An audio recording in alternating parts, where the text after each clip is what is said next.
Welcome to the lecture on rationalizing denominators and more simplifying of radicals. To start off with, we're going to begin with problems where you have to rationalize the denominator. So the first example here has 12 divided by the square root of 6, and what we want to do when we rationalize denominators is get rid of the denominator that's showing up in the bottom. We don't want to have radicals in the denominator because it tends to make the fractions harder to work with if we want to simplify equations or simplify expressions. So typically we'll rationalize by multiplying this fraction by a fancy version of 1. And what we want to choose for that version of 1 is something that's going to eliminate the radical in the denominator. So the easiest choice is to multiply this fraction by exactly the denominator that we see. So if we have square root of 6, I'm going to multiply by that on the top and on the bottom so that we're keeping the original fraction balanced. This is just a fancy 1 right here, but let's see why this is going to work. When we do square root of 6 times square root of 6, that's like the square root of 6 squared. When you multiply something by itself, you're squaring it. And what happens with a square root and a square? They cancel each other out. So this becomes just a plain old 6 in the denominator. So square root of 6 times square root of 6 is just 6 without the square root. On top, we have 12 times square root of 6. The 12 is on the outside, the 6 is on the inside, so you're not allowed to multiply the 12 times the 6. So all we can do is push the 2 together and get 12 root 6. Now before we put a box around our answer, you always want to check these outside numbers and make sure that they're reduced. 12 divided by 6 is not reduced. 12 over 6 is 2, so this becomes 2 root 6, and there's our final answer. Now on the next example, we could do exactly that same thing. We could multiply by square root of 24 over square root of 24, but what I want you to recognize first is that 24 is not really considered a reduced radical. 24 is divisible by some perfect squares. 24 is divisible by 4. So if we wanted to, we could reduce this radical first, and that's going to give us some easier numbers to work with down here in the denominator. So that's what I'm going to choose to do first. It would still be correct to rationalize, just like I had before I erased, but I typically will reduce first and then rationalize. So how do I reduce square root of 24? Well, we're going to break it up into a perfect square factor. So square root of 4 times square root of 6. Square root of 4 turns into 2, so this is the same as 2 root 6. So my original fraction becomes negative 5 over 2 root 6. Now I still have a radical in the denominator, so I still need to rationalize. So what we're going to multiply by is just the radical part. It's only the radical that we need to undo. We don't need to worry about the 2 that's out front because it's not underneath the radical. So the only thing I'm going to multiply by is the square root of 6 on the bottom and the square root of the 6 on top. Make sure you're doing it to both to keep the fraction balanced. So if I do that, across the top we get negative 5 times square root of 6. I can't really do anything with that other than push those two things together. In the denominator, we have to be a little bit careful. Square root of 6 times square root of 6 is like square root of 6 squared, so you just get the 6 without the radical. However, don't forget about that 2 that was still out front. It's still there, even though we didn't multiply by it over here in our fraction. It's still in the original fraction. So this 2 times the new 6 that we get gives us a new 12 in the denominator. 5 and 12 are as reduced as they get, so here's our final answer. Okay? In the next example, we have square root of 10 thirds. When you're simplifying radicals, you don't want to have a radical in the denominator, like the last two examples we did. You also don't want to have a fraction under a radical, like this one. So the first thing I would do is make sure that this fraction is as reduced as it could get. Now, 10 thirds, that's a reduced fraction. I can't simplify that at all. So once we've taken care of simplifying the fraction, then we're going to break it up into the square root of the top over the square root of the bottom, and that's that quotient rule that we have for radicals. And now, because we have a radical in the denominator, we want to rationalize it. And square root of 3 is already reduced in terms of a square root, so I can't break this down any further, so I'm ready to jump right into my rationalizing. So what we're going to do is multiply by exactly the radical that we see. So square root of 3 over square root of 3. There's my fancy 1. So in the denominator, square root of 3 times square root of 3 is like square root of 3 squared. Square root and the square cancel each other out, so we will just end up with the 3 with no radical. So we've made that radical in the denominator disappear, which is exactly what we wanted to do. In the top, we have square root of 10 times square root of 3. Since both of those are under the same kinds of radical square roots, we are allowed to multiply them together. So 10 times 3 gives me 30, and we have our solution, square root of 30 over 3. The next example is very similar. 13 over 75 is a fraction underneath my radical, so we don't want to leave our answer with a fraction under the square root.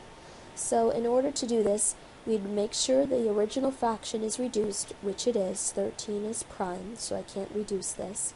And the next thing I would do is break it up into the square root of the top and the square root of the bottom. Now here's your two options again. You could multiply by that denominator right off the bat and rationalize.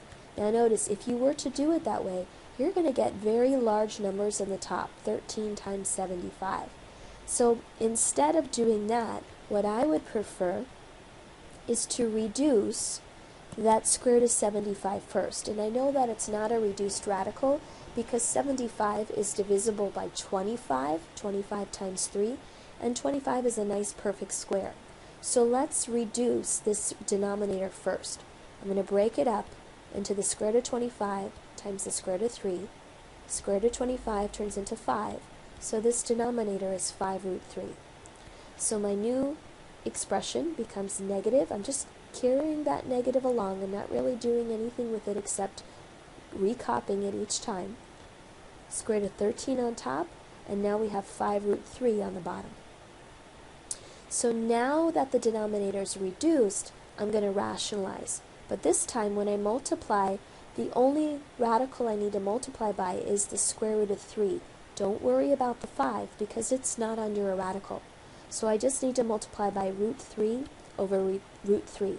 And that's a much smaller number, so it's going to be easier to multiply the tops and the bottoms than it would have been before if we were using that 75. So let's figure out what this turns into. We have that negative still, it's still around. Square root of 13 times square root of 3 becomes square root of 39. And on the denominator, be careful. Root 3 times root 3 becomes a 3 without the radical. However, we still have that 5 out front, so 5 times 3 makes the new denominator 15. So our solution is negative square root of 39 over 15. In the next example, we have some variables involved. So let's talk about how we can deal with these. We've got the square root of 98r cubed over t to the fifth. So we have a fraction under our radical, which is not considered simplified. So the first thing I would do is reduce the fraction. This one already is.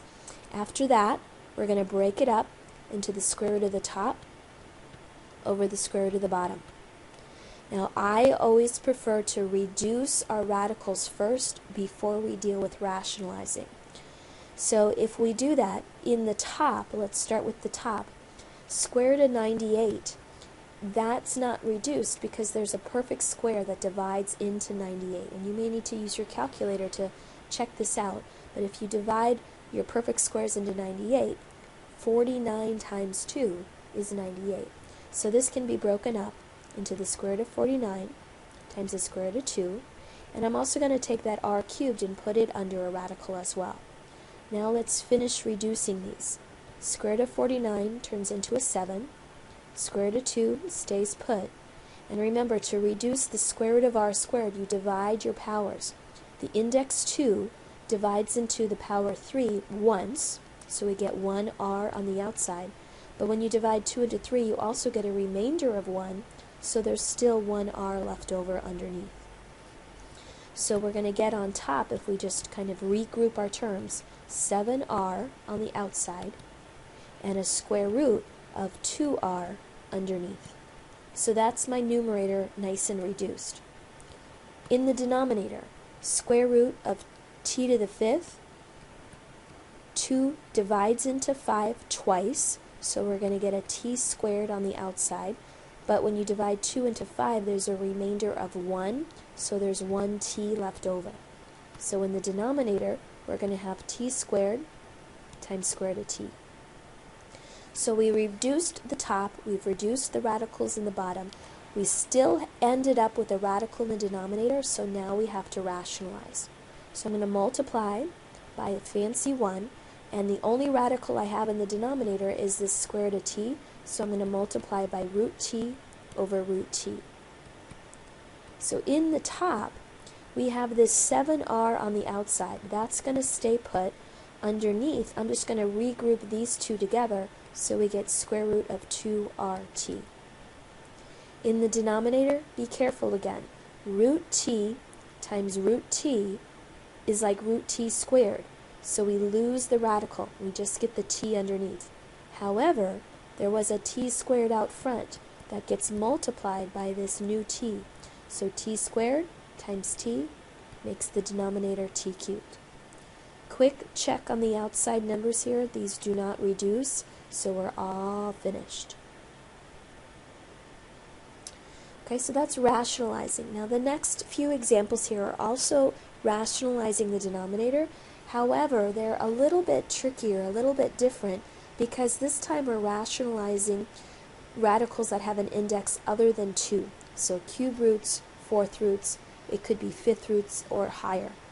When you rationalize higher roots other than a square root, you have to be a little bit more careful, and it's not quite as simple as just multiplying by the radical you see in the denominator. So let me show you why. On this example here, we have cube root of 1/5.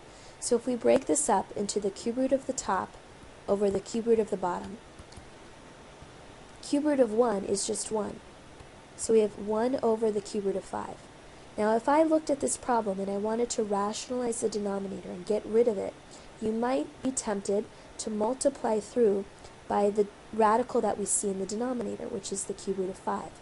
So let's try that. Now if we do that on the top, 1 times cube root of 5 stays cube root of 5. But in the denominator, look at what we have. We end up with the cube root of 5 squared, because a number times itself is that quantity squared. Does a cube root and a square cancel out? No. So this doesn't simplify. You actually end up with cube root of 5 squared, or 25. So we still have a radical in our denominator. So this doesn't quite work, multiplying by just the radical we see downstairs. So let me erase, and we'll try something different instead. If we have our 1 over cube root of 5, instead of multiplying by the radical we see in the denominator, think about what we would need to multiply by so that we would get cube root of 5 cubed, so that the cube root and the cube would cancel out. Well, I have 1 5 under my radical so far. How many more 5s do I need to multiply by to get to a 5 cubed? Well, if I have 1 already, then I'm missing 2 more. I need 2 more. So we're going to multiply not by cube root of 5, but by the cube root of 5 squared. So if we do that, neaten this up a little bit, if we multiply by cube root of 5 squared, cube root of 5 squared is cube root of 25 on top. 1 times cube root of 5 squared stays cube root of 25. And on the denominator, 5 to the first times 5 to the second is 5 cubed under that cube root. So the cube and the cube root cancel each other out, and this time we do get a 5 in the bottom without the radical. So this is our simplified answer. So let's try this again. Maybe a little bit confusing the first time you see it, but let's try this again with a fourth root of 1/5. So using the same idea, we would take the fourth root of 1 over the fourth root of 5 just to break up our fraction. Fourth root of 1 stays 1. Fourth root of 5 in the denominator has a radical that we want to get rid of. So think about what we would need to multiply by so that the index, which is 4, cancels out with the power on the inside. We would need to have 5 to the 4th power so that the 4th root and the 4th power cancel out to just a nice whole number 5. So how do I make that happen? Well, I have 5 to the 1st to start with. So I have 1, 5. I need 3 more to get 5 to the 4th. So we need to multiply by 5 to the 3rd. We need 3 more 5s.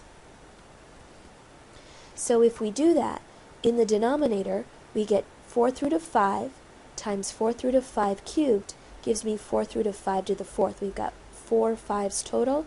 They cancel out, and we get that nice whole 5 in the denominator.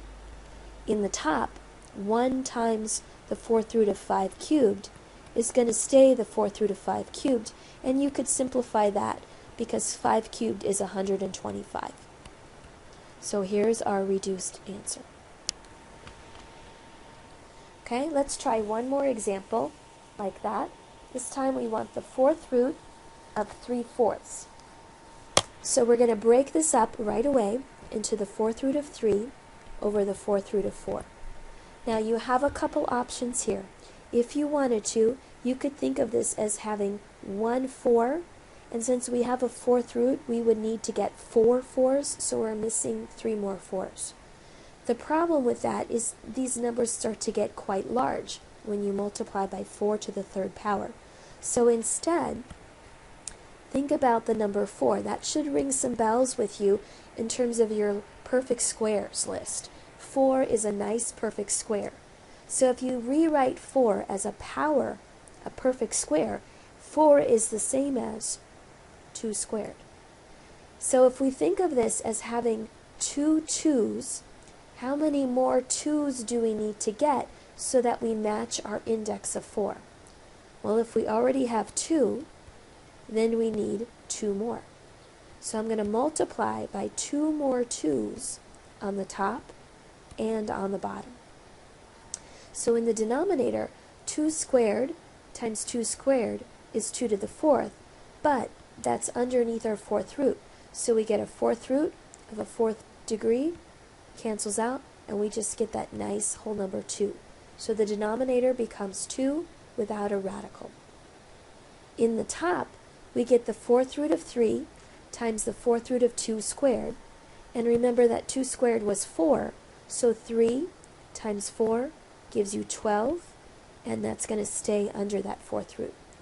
So our final answer is 4th root of 12 all over 2.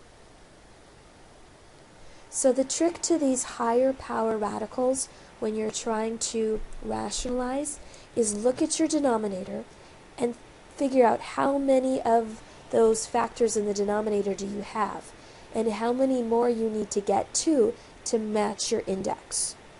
Okay? And that's what you would multiply by. However many you're missing to reach the index that you have in your problem.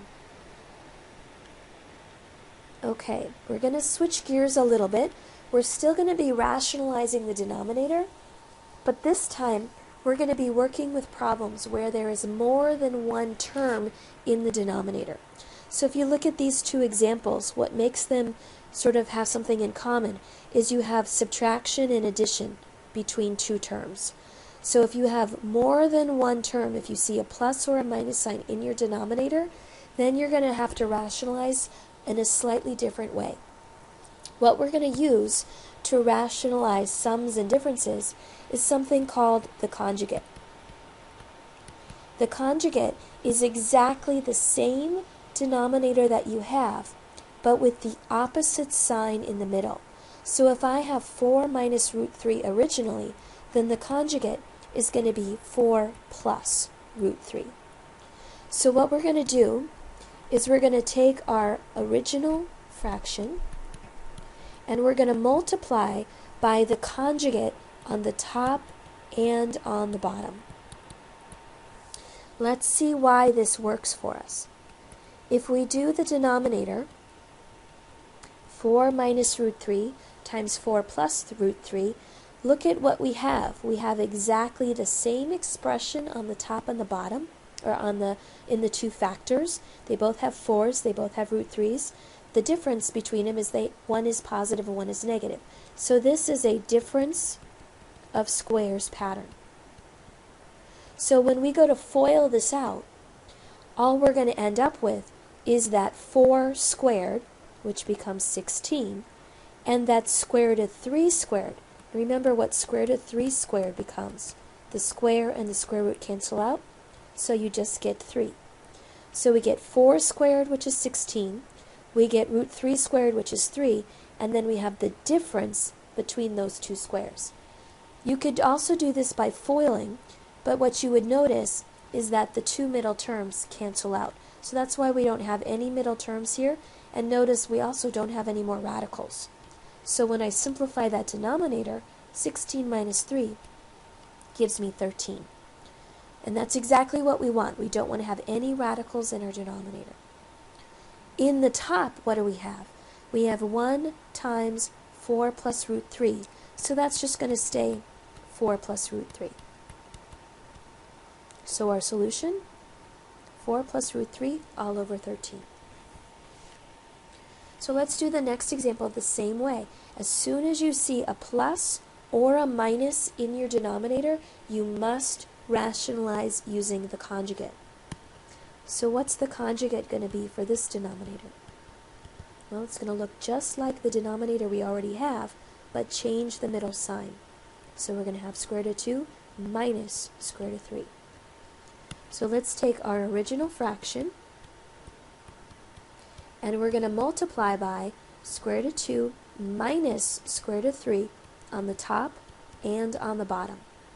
I like to wrap all of these in parentheses just to help remind myself that I do need to FOIL and distribute when I go to simplify this. Now let's do the denominator first. Remember that when you use a conjugate, you are forcing a difference of squares pattern. We always will have the same two expressions in these two parentheses, but with opposite signs. So you can always FOIL, but the shortcut is to recognize that that's always going to be a difference of squares. So it's always going to be the square root of 2 squared, which becomes 2, and the square root of 3 squared, which becomes 3, and it's a difference between those two squares. There will be no middle term because they'll cancel out. So this denominator is going to be negative 1. Now in the numerator we have to be a little careful. We want root 3 times this whole quantity. So make sure you distribute it across. Square root of 3 times square root of 2 is square root of 6 minus square root of 3 times square root of 3. Remember, square root of 3 times square root of 3 is like square root of 3 squared. So the square and the square root will cancel out, giving me just a 3 without a radical. So the numerator is root 6 minus 3.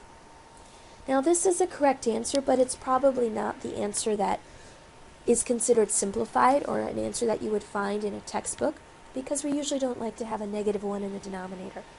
So all we have to do is multiply by negative 1 over negative 1, and that's going to cancel out the negatives in the denominator, and when I distribute that negative across, I'll get negative root 6 plus 3. So basically we just changed the signs in the numerator. One other thing you could do here is switch the order around, put the 3 first and then the minus root 6, and that just makes it look even cleaner. Any of these answers is correct, it's just a matter of how much simplifying do you want to do. Okay, let's try one more example of rationalizing using the conjugate. If I look at this next example, I recognize that that's what I need to do because I have subtraction in the denominator with the radical. So we must use the conjugate. The conjugate would be square root of 2 plus 1. Now before I jump right into multiplying by that conjugate, look at that numerator. Square root of 18. You need to get into the habit of recognizing that that is not considered a reduced radical.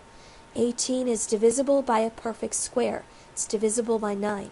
So if we break this up into square root of 9 times square root of 2, square root of 9 turns into a 3. So this numerator is really going to be 3 root 2 when you simplify it. So rewrite it. The denominator is square root of 2 minus 1. And now that I've simplified the top, I'm ready to use that conjugate. So I'm going to multiply by square root of 2 plus 1 over square root of 2 plus 1.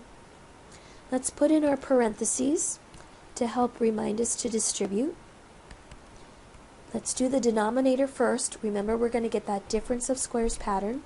So I need to square this first term. Squaring square root of 2 gives you just 2. Squaring 1 leaves you with 1. And we want the difference between those two squares. And there's no middle term. So the denominator is just going to be 1. In the numerator, we need to distribute. So we need 3 root 2 times root 2. So if we do a little scratch work over here, 3 root 2 times root 2 is 3 root 4. Square root of 4 turns into a 2 times the 3 that was already there, so the whole thing becomes 6. So we get 6 for this first term. Now we need to do 3 root 2 times 1, which is going to stay 3 root 2. So our numerator is 6 plus 3 root 2. And we don't really need to write that 1 in the denominator, so the whole answer becomes 6 plus 3 root 2. Now the rest of the examples on this page are just miscellaneous problems using different properties and examples that we've done in the past. So if we look at this next one, we've got some fractions, and the first thing that you want to recognize is we have these 20s, and it's really tempting to want to cancel them out. So let's go ahead and do that. We can use our product rule, which says since these two radicals are both square roots, we can make one giant square root and multiply the two fractions together underneath. And in the process of multiplying those fractions, the 20 on the bottom will cancel with the 20 on the top. So reduced, we'll get 19 over 3. Now that has a fraction still, so that's not considered reduced. So what we want to do is break it up into square root of 19 over square root of 3. And because we have a radical in the denominator, we're going to have to rationalize. There's no addition or subtraction in that denominator.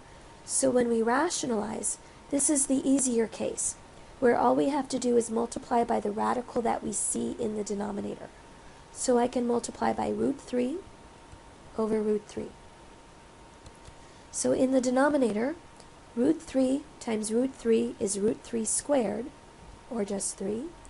And in the numerator, root 19 times root 3 is square root of 57. And there's my solution.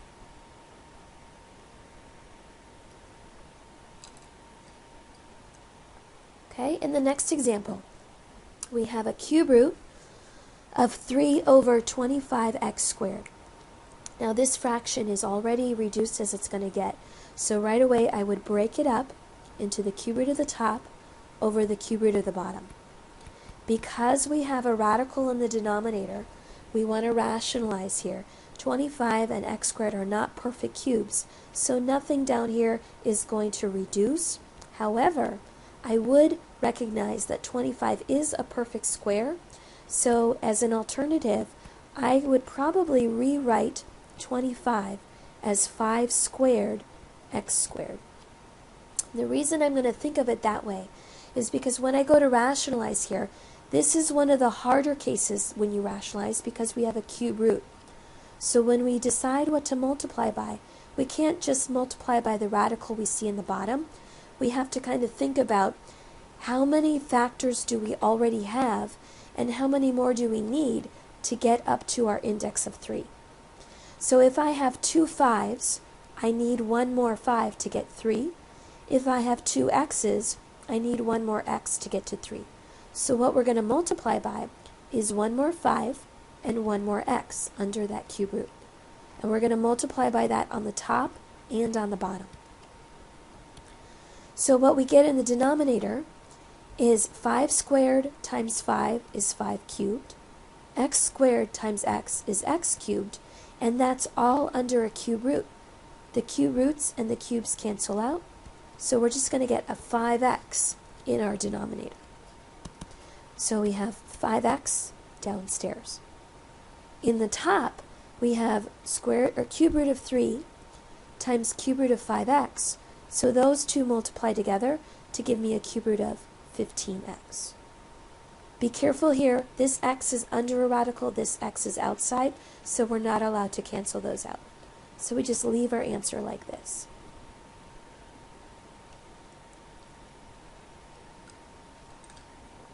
Okay, our next example.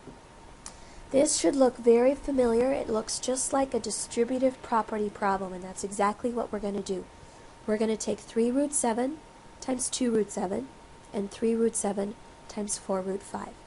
Now when you multiply these, you want to do outside numbers times outside numbers, inside numbers times inside numbers.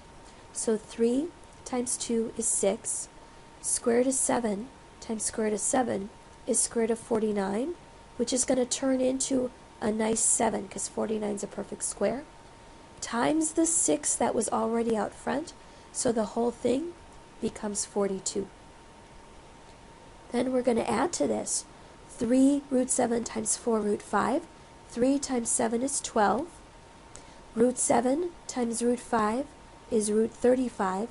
And 35 is not a perfect square, nor is it divisible by a perfect square, so this is as reduced as it's going to get. So I'm just going to leave it 12 square root of 35. So your final answer is 42 plus 12 square root of 35. And these are not like terms because the 42 doesn't have a radical next to it. So you just have to leave your answer like that. The next one is going to look just like a FOIL problem, and that's how we're going to treat it. So we're going to do first times first. So that would mean 4 times 2, which is 8, and square root of 5 times square root of 5, which is square root of 25, which turns into 5 on the outside, because 25 is a perfect square. So that 5 times the 8 that we already had gives me 40. So that was first times first. Now we're going to do outer times outer. 4 times minus 4 is going to be minus 16 square root of 5.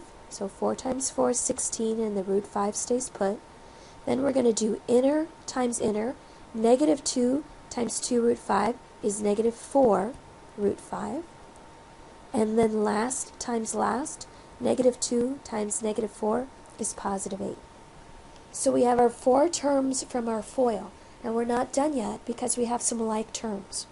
So 40 plus 8 is 48. And minus 16 root 5 and a minus 4 root 5 is like negative 16 apples and negative 4 apples gives me negative 20 apples. So this is going to be minus 20 square root of 5. You only subtract those coefficients, leave the radical part alone. So our final answer, 48 minus 20 root 5. The last example over here is also a FOIL problem, or you could recognize that the two factors are identical except they have opposite signs in the middle. You have a factor and its conjugate. So this is a difference of squares. So as a shortcut to FOILing, we can just use our difference of squares pattern, which says you square the first number, 3 squared is 9, you square the second number, and the square root of 5 squared becomes just 5, and then you want the difference between those two squares. So 9 minus 5 means this whole thing is 4, and there's no radicals in that answer.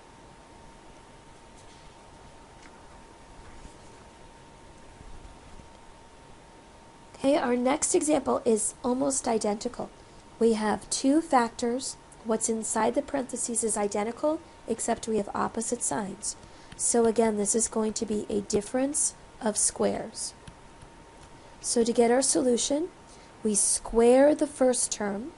Squaring a square root makes it go away, so this is just 4p. Then we square the second term. Squaring the square root makes it go away, so we just get 3k, and we want the difference between those two squares. And these are not like terms, so we just leave our answer like that.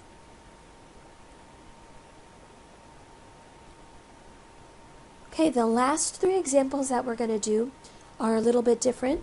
Notice that we have no radicals in our denominator. So these are not rationalization problems. We're not rationalizing a denominator. We're just simplifying our fractions. So we have kind of these two terms in the numerator divided by a single term in the denominator. So to simplify this, what we're going to want to do is split this up into two separate fractions. We want to make sure that we divide that 6 into both terms in the numerator. So I'm going to rewrite this as 6 root 11 over 6 minus 12 over 6. So we just split this up into two individual fractions. Now we're going to reduce each one. So the 6 on top here cancels with the 6 on bottom, so this is just square root of 11. And 12 divided by 6 is just 2, and we're done. Simple as that. Now on the next one, we're going to do the same thing. However, look at your radical, 72. That should pop out at you as not being a reduced radical because 72 is divisible by some perfect squares. 4 does go into 72, so does 9, but there's an even bigger perfect square that works, and that would be 36. 72 is 36 times 2. So if we break square root of 72 into square root of 36 times square root of 2, square root of 36 becomes 6, so we have 6 root 2. So this problem becomes 9 minus 6 root 2 all over 12. So to reduce this, using the same technique that we had before, 9, 6, and 12 all have common divisors. They are all divisible by 3. So that's how I know that this can be reduced. So I am going to create this fraction here and this fraction here. So I'll get 9 over 12 minus 6 root 2 over 12.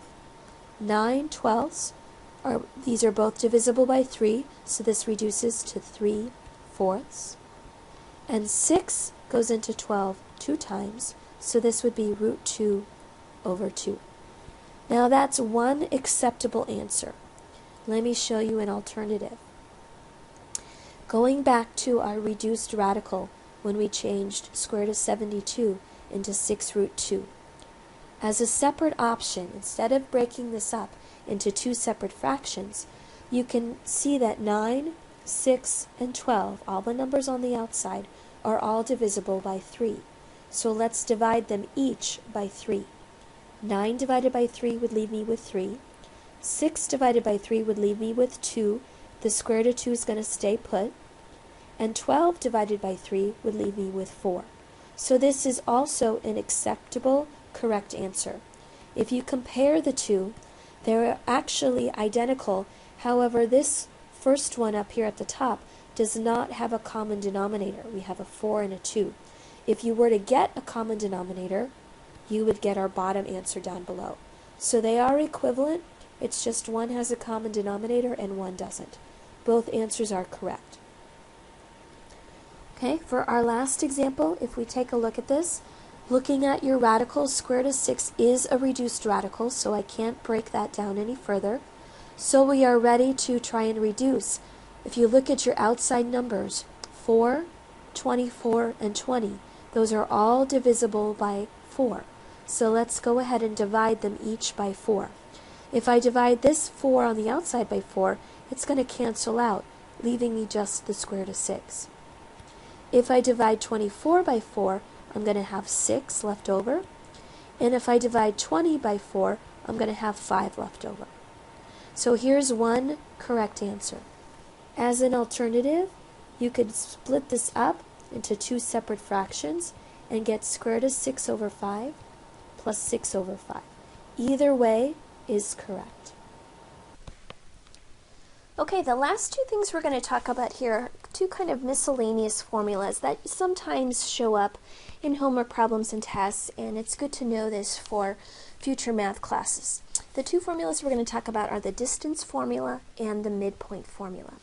So the distance formula says the distance between the 2 points x sub 1, y sub 1, and x sub 2, y sub 2 is given by this great big formula. D equals the square root of x2 minus x1 quantity squared plus y2 minus y1 quantity squared. So where this formula basically comes from is just this picture right here. If you can visualize the point x1, y1, which is just this dot right here, and x2, y2, which is just this dot right here, we're trying to find the distance between those two dots. And the way we can do that is to construct a little right triangle.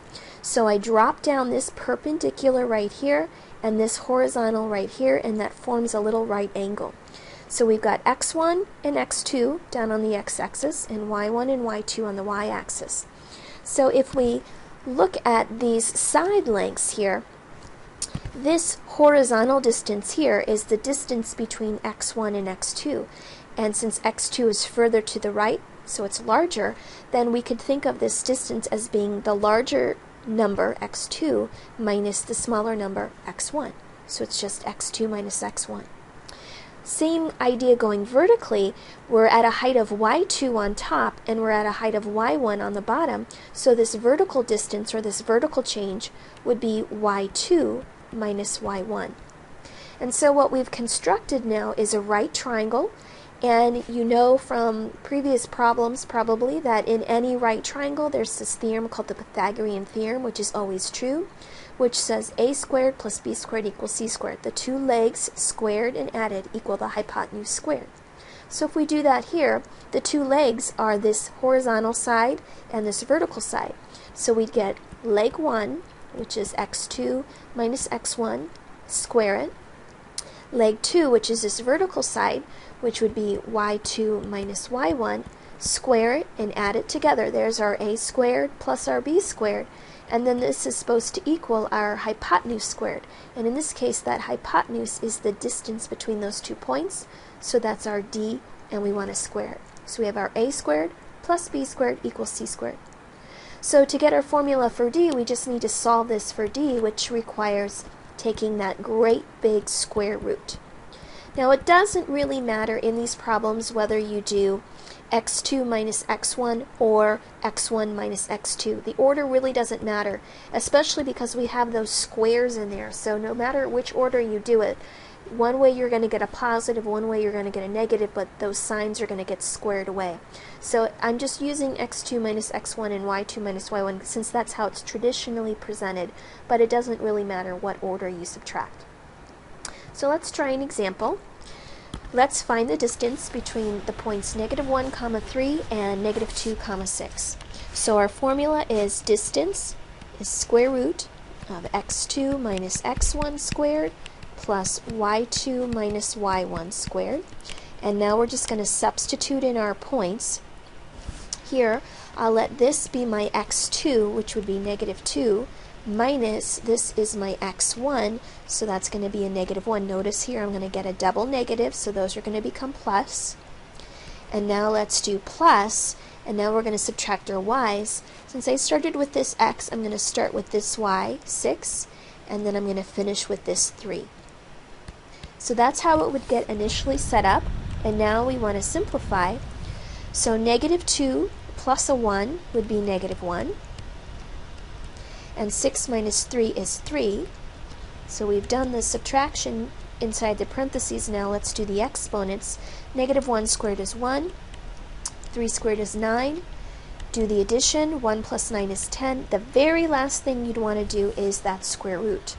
Okay, always make sure that you completely simplify everything under the radical before you take the square root.